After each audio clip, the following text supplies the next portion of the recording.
happy summer. I hope you're all enjoying spending lots of time outside playing with your friends and family. And this is also the perfect time for you to enjoy our special omnibus edition of Journey with Story, where you can listen to all of this month's episodes in one place. Oh, mums and dads, don't forget you can download some free colouring sheets to accompany each episode if you go to www.journeywithstory.com and click on the Become a Patreon orange tab. It's up there at the top of each page. And also, if you scroll right down, it's right there at the bottom of every page too. Thanks to all of you, our loyal Patreon subscribers.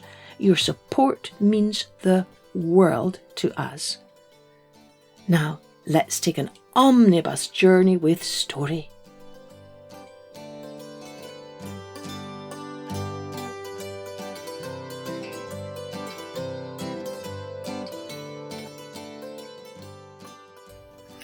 Let's take a journey with Rapunzel. Once upon a time, there lived a man and a woman who longed to have a child of their own, but alas, they could not. Now it happened that this couple had a little window at the back of their house from which a splendid garden could be seen. The garden was full of the most beautiful flowers and herbs, but it was surrounded by a high wall and no one dared to go into it because this garden belonged to a very nasty witch who had great power and was feared by everyone, both far and near. One day the woman was standing by the window and looking down into the garden when she saw a bed which was planted with the most tasty Rapunzel. It looked so fresh and green that she longed for it and had the greatest desire to eat some. Day after day she longed to eat this Rapunzel, but she knew that she would never be able to go into the garden and pick it, and so as each day passed, the poor woman grew paler and thinner and more miserable. Her husband was worried about her and asked, "What is wrong, my dear?" "Oh," she replied, "if I can't eat some of the Rapunzel from the garden behind our house, I think I shall die." Her husband could not bear to see his beloved wife in such distress. "Sooner than let my lovely wife die, I will bring her some of the Rapunzel myself, no matter what the cost." One evening at twilight, the man climbed over the wall into the garden of the witch. He grabbed a handful of Rapunzel and hurried back to give it to his wife. So delighted was she that she set about making a salad with it and ate it all up with great gusto. But now that she'd had a taste of it, she longed for this Rapunzel even more than ever, and the next day she begged her husband to fetch it again. So, in the hush of night, the man set out again for the witch's garden, but no sooner had he climbed over the wall than who did he see standing before him but the witch. "How dare you," she yelled, "sneak into my garden and steal my Rapunzel like a thief? You shall suffer for this." "Ah," the frightened husband answered, "please have mercy. I had to have the Rapunzel. My wife saw it from the window and felt such a longing for it that she would have died if she had not got some to eat." The witch softened a little and she said, "If this is true, I will allow you to take as much as you like, only I make one condition. You must give me the baby daughter your wife will bring into the world. She shall be well treated and I will care for her like a mother." So terrified was the man and so desperate was he to escape from this fearsome witch that he agreed to her demand. And some months later, when his wife did finally give birth to a beautiful baby girl, who should appear at their door but the witch? Before they could even try to stop her, the witch grabbed the baby from them and whisked her away. She called the baby Rapunzel, and as the years passed, she grew into a beautiful child with a sweet and kind disposition. But when she was 12 years old, the witch decided that she would keep Rapunzel shut up in a tower which lay in a forest, because she wanted to keep Rapunzel all to herself and not let her out in the world ever. The tower had no stairs or doors, but only a little window at the very top. When the witch wanted to go in, she stood beneath the window and cried, "Rapunzel, Rapunzel, let down your hair." Rapunzel had magnificent long hair, fine as spun gold, and when she heard the voice of the witch, she wound her braids round one of the hooks of the window, and then the hair fell down the side of the tower, and the witch climbed up it. After a year or two, it came to pass that the prince of that land was riding through the forest, and he went by the tower. He heard a song which was so lovely that he stood still and listened. This was Rapunzel, who in her loneliness passed her time singing. The prince wanted to climb up to her and looked for the door of the tower, but none was to be found. He rode home, but the singing had so deeply touched his heart that every day he went out into the forest and listened to it. Now once, when he was standing behind a tree listening to Rapunzel's song, he saw the witch come by and stand beneath the window crying out, "Rapunzel, Rapunzel, let down your hair." He watched in amazement as Rapunzel let down the braids of her hair and the witch climbed up to her. "Ah," said the prince, "now I know how I can reach this beautiful songbird. Tomorrow I will try my luck." The next evening, just as it was growing dark, the prince arrived at the tower and cried out, "Rapunzel, Rapunzel, let down your hair." Immediately the hair fell down, and the prince climbed up. At first, Rapunzel was terrified by the sight of a strange man, but when the prince began to talk to her in his soothing voice and told her that his heart had been so stirred by her singing that it had let him have no rest, then Rapunzel lost her fear. Day after day, for many, many weeks and many, many months, the prince came to visit Rapunzel, and so much did they enjoy each other's company that when he asked her to marry him, she agreed at once. "I will gladly go away with you, but I do not know how to get down. Perhaps if you can bring a bit of silk with you every time you come, then I can weave a ladder with it, and when that is ready I will climb down and we shall escape together." They agreed that until that time he should come to her every evening, because the old woman came by during the day. For a long time the witch knew nothing at all about the prince's visits, but one day Rapunzel accidentally let it slip when she said, "Oh my, you are so much heavier when you climb up my braid than the young prince." "You wicked child," cried the witch, "you have dared to deceive me." And in a rage she clutched Rapunzel's beautiful hair, seized a pair of scissors, and snip, snap, she cut it all off. Rapunzel's lovely braids lay on the ground, but the witch was not through. She was so angry that she took poor Rapunzel into a desert, where she had to live in great grief and misery. The witch rushed back to the tower and fastened the braids of her hair, which she had cut off, to the hook of the window, and when the prince came by and cried, "Rapunzel, Rapunzel, let down your hair," the witch let the hair down. The prince climbed to the window, but he did not find his dearest Rapunzel above. Instead, he saw the witch. "Aha!" she cried, "so you think you have come for Rapunzel, but that beautiful bird sits no longer singing in the nest. The cat has got it and will scratch out your eyes as well. Rapunzel is banished and you will never see her again." The prince was beside himself, and in his despair he fell down from the tower and landed in a bush of thorns that pricked his eyes until he could no longer see. For days and weeks the poor prince wandered blind and weeping through the forest, overcome with grief at the loss of his beloved Rapunzel. But one day he stumbled into the desert, the same one where the witch had hidden Rapunzel. Far off in the distance, the prince heard a most beautiful sound. It was a voice singing such a sweet, sad song. He followed that sound, and as he grew closer, it seemed to him He had surely heard such a voice before, and when Rapunzel saw him, she fell into his arms and wept for joy. 2 of her tears fell on his eyes, and at once the prince was cured. He could see again.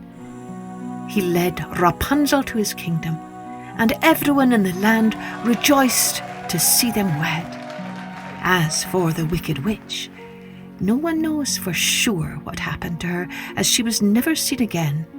But there were some who said she had been taken captive by a fearsome dragon who kept her prisoner in his cave up on a high mountain peak.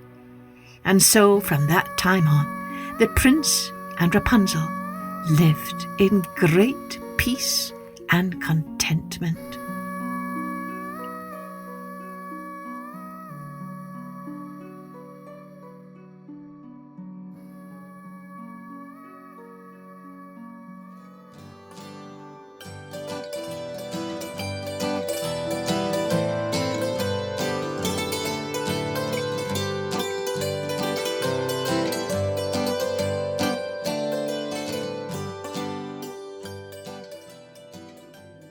Now, let's take a journey with the 3 little girls.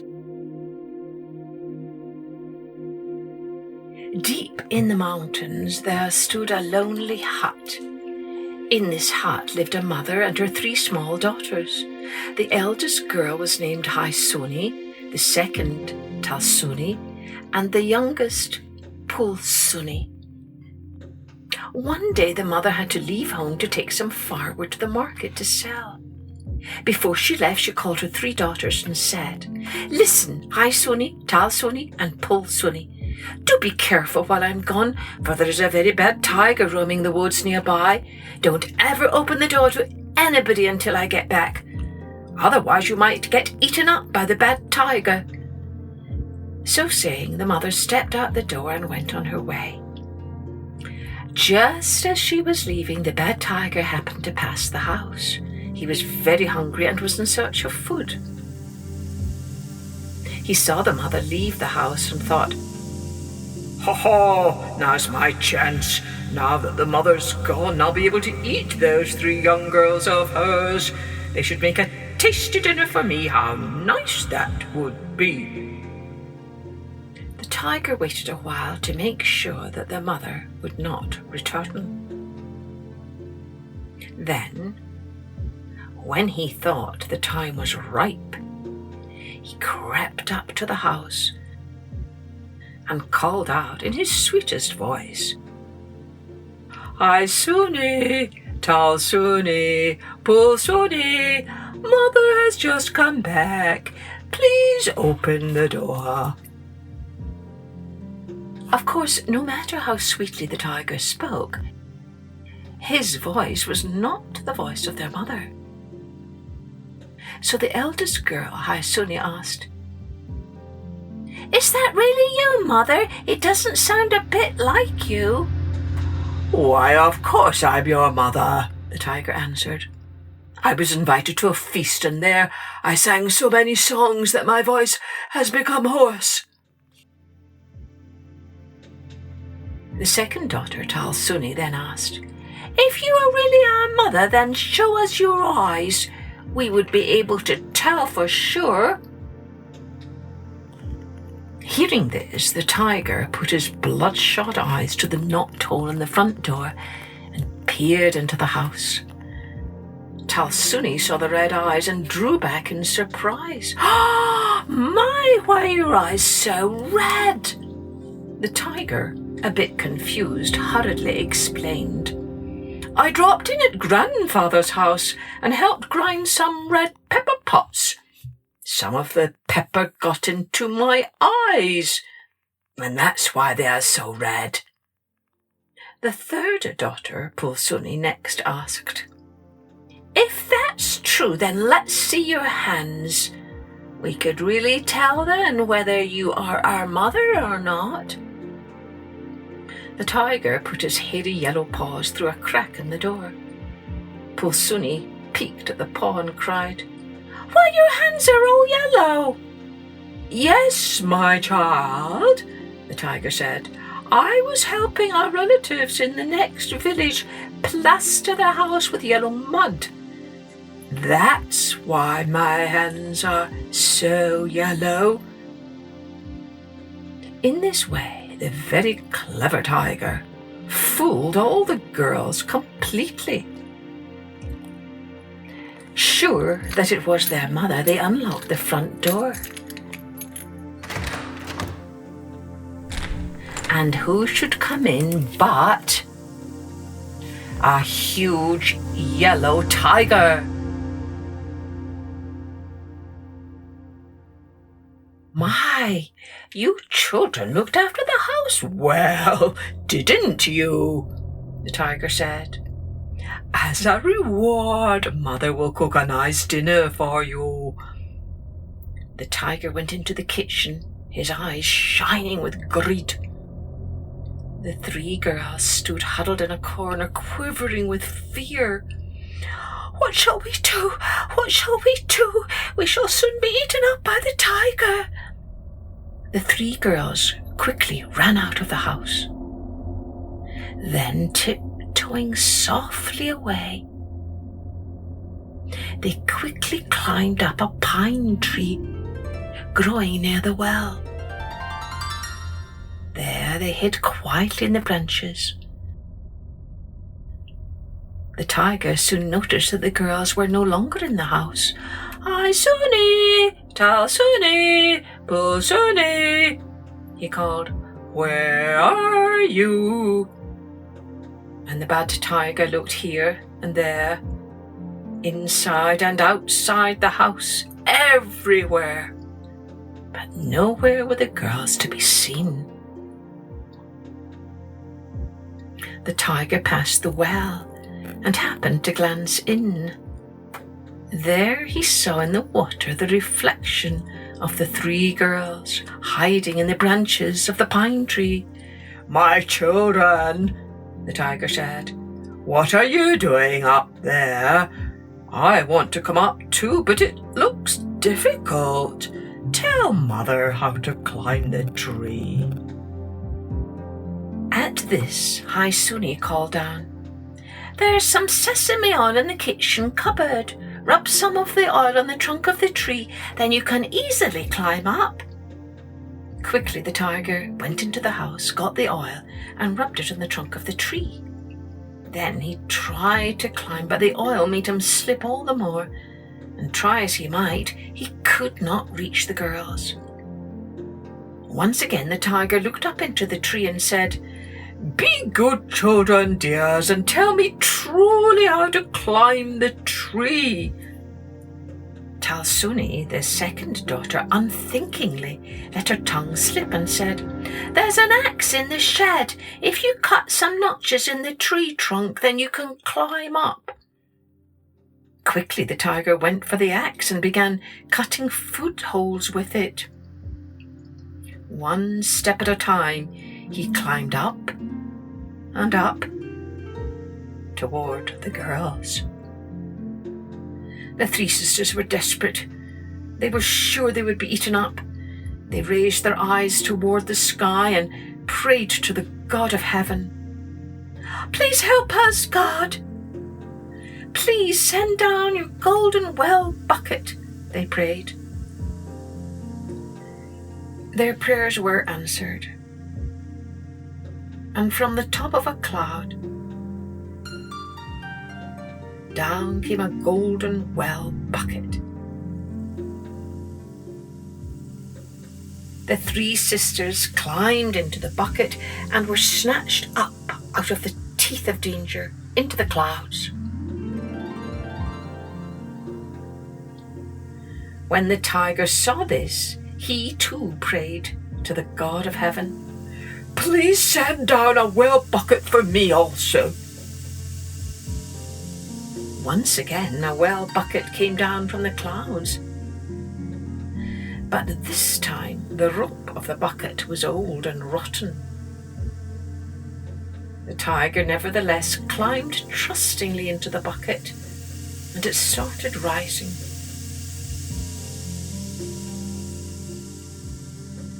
But when he was halfway up to the clouds, the rope suddenly broke, and the tiger came crashing to earth, right in the middle of a millet field. That is why the root tops of millet are mottled to this day. The reddish spots are from the blood of the tiger, which splattered all over the millet field. On the other hand, the three sisters who climbed to heaven were each given a special task. Osuni was made to shine in the sky during the day. Talsuni was made to shine at night. And Pulsuni was to twinkle on nights when Talsuni slept or was on her way from the sky to rest. That is why the sun is called Haisuni, the moon Talsuni, and the stars Pulsuni. To this very day, the three sisters keep at their tasks, taking their turns at brightening the whole world with their light.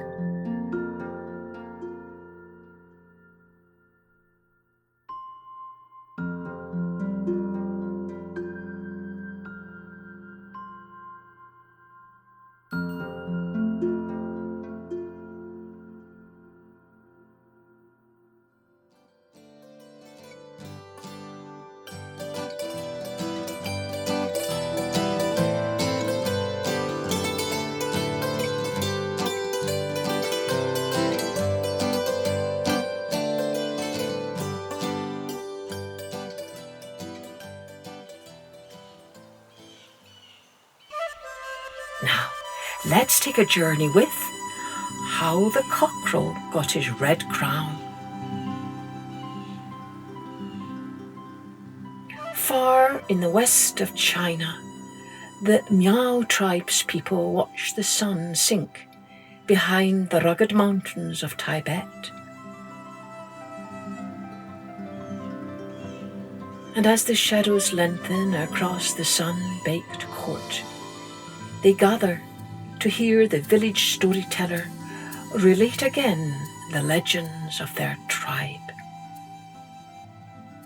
Long, long, long ago, when the world had just been made, this great land had 6 suns instead of 1 sun shining in the sky. One spring, after the farmers had put in hard weeks of sowing crops, the rains refused to come at their appointed time, and the blazing of the 6 big suns dried up every tender shoot. Now the great Yao was emperor of China at this time, and when he saw this, he was filled with sorrow. He said to his courtiers, "If the 6 suns continue shining like this, my people will all die." But still, day after day, the 6 suns rose high in the heavens and burned up the crops. Then the 10 wise old elders of the village gathered to discuss what could be done to save their crops. At length one old man said, "The only way is to shoot the suns." When Emperor Yao heard this, he was greatly moved. He sent his courtiers far and wide to select the best archers in the kingdom and to summon them to the court. The archers were strong.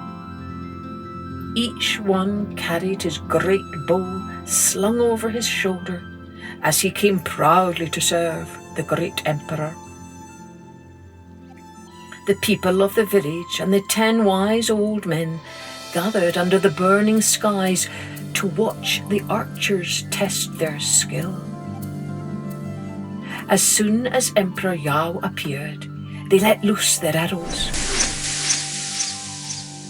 But alas, although their bows were strong and their arrows swift, they did not reach even halfway to the 6 suns blazing in the heavens. In great humility then, the archers bowed low before the emperor and said, "However accurately we shoot at them, the suns will remain, for no arrow can reach them." Then from afar came other men to the court and said, "Prince Howie of the neighbouring kingdom is skilled as an archer. Invite him to come." So Emperor Yao again sent forth his heralds and summoned Prince Howie of the neighbouring tribe to the palace. Once again the people thronged under the burning skies, this time to see if the arrows of Howie could reach the suns. When everyone was assembled, Emperor Yao commanded, "Shoot down the 6 suns and save my people." Howie looked at the suns and he lifted his bow, but then he turned sadly to the emperor and said, "The 6 suns are too far away for my slender arrows to reach."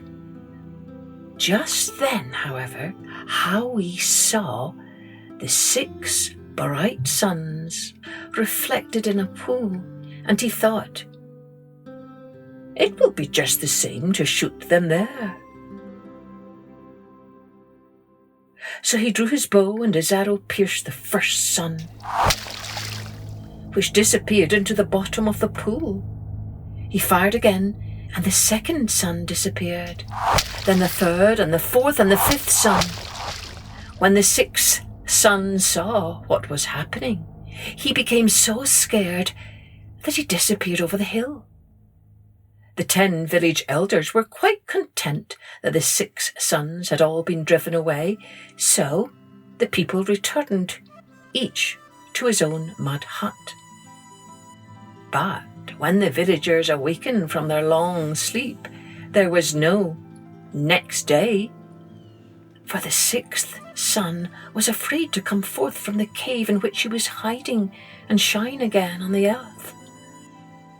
So the 10 old men gathered again in the darkness to see what could be done.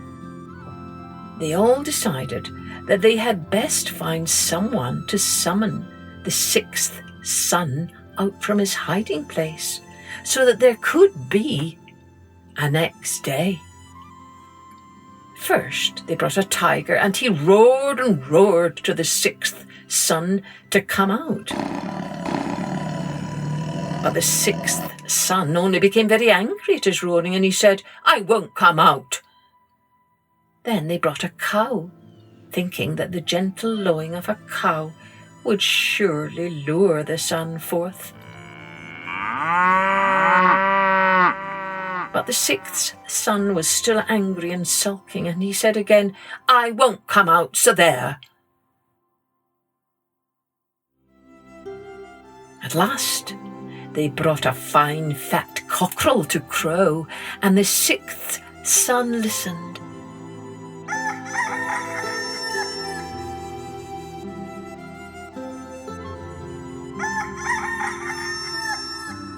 And then he said, "What a lovely sound!" And he peeked out over the horizon to see what could be making it. As he peered down at them, the people all saw him, and they shouted glad shouts of welcome and joy. The 6th sun was so pleased that he came out all the way, and then he fashioned a little red crown for the head of the fine fat cockerel. And every morning, since that far-away day, the cockerel wears his red crown when he crows to call forth the sun.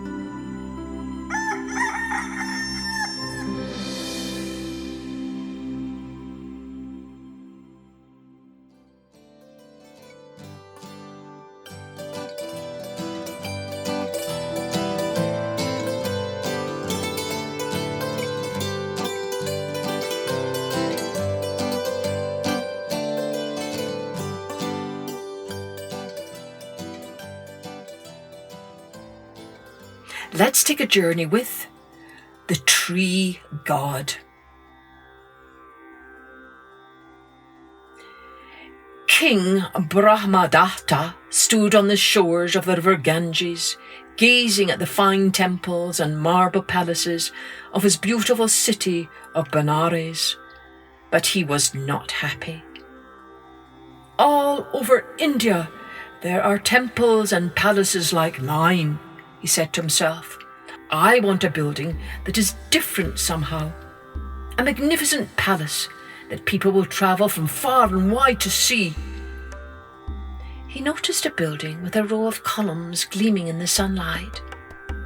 Every palace is supported by many columns, he thought to himself.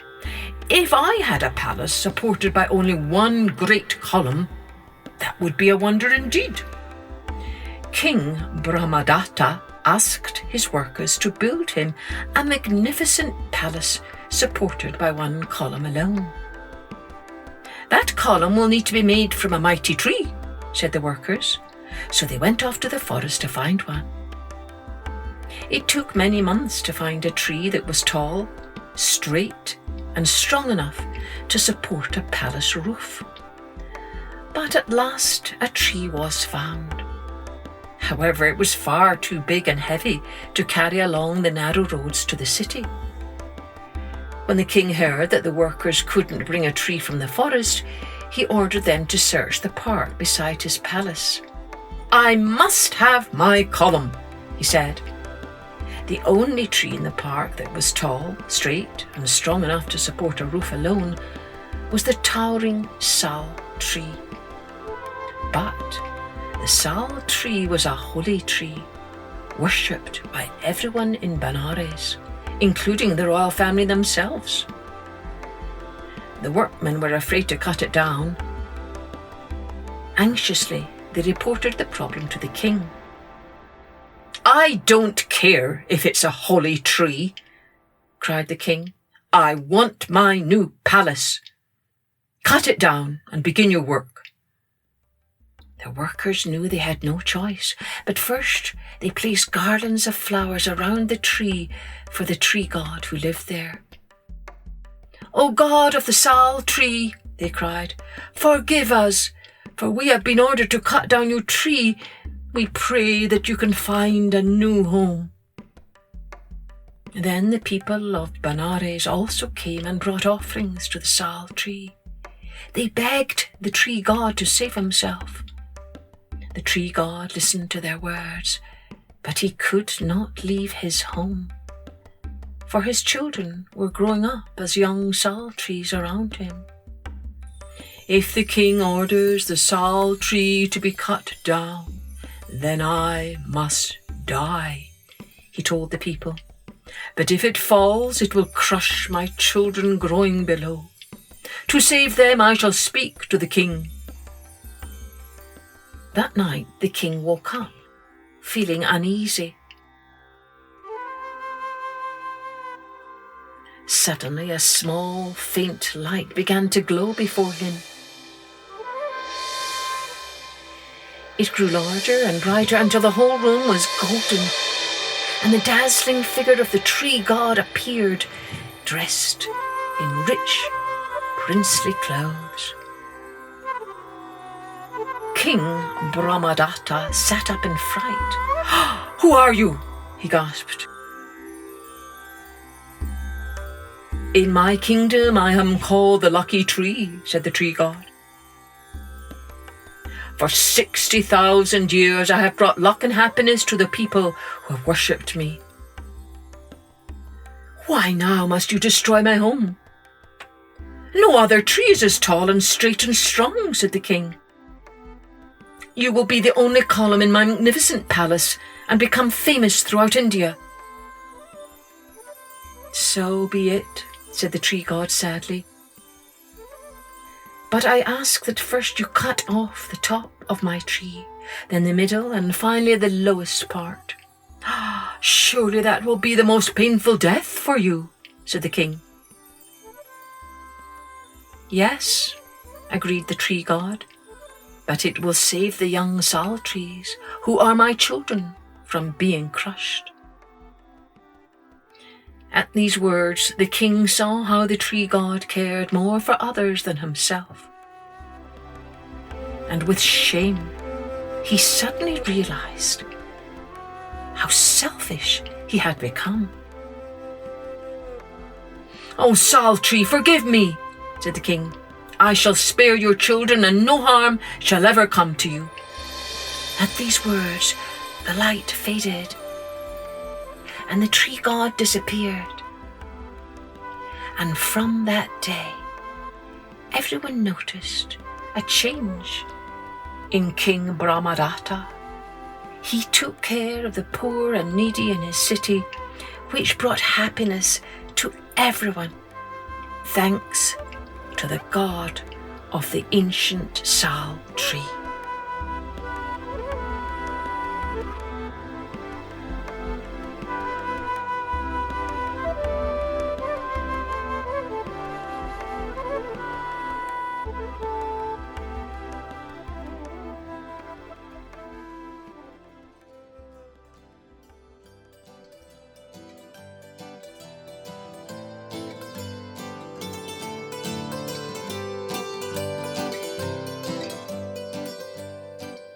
I hope you enjoyed this special playlist. Be sure to send us your drawings at www.journeywithstory.com.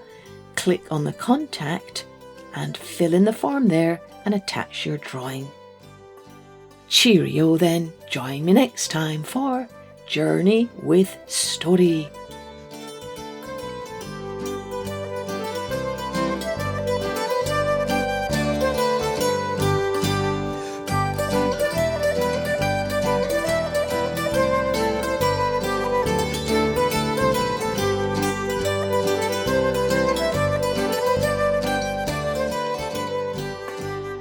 Music and post-production was by Colette Jonas.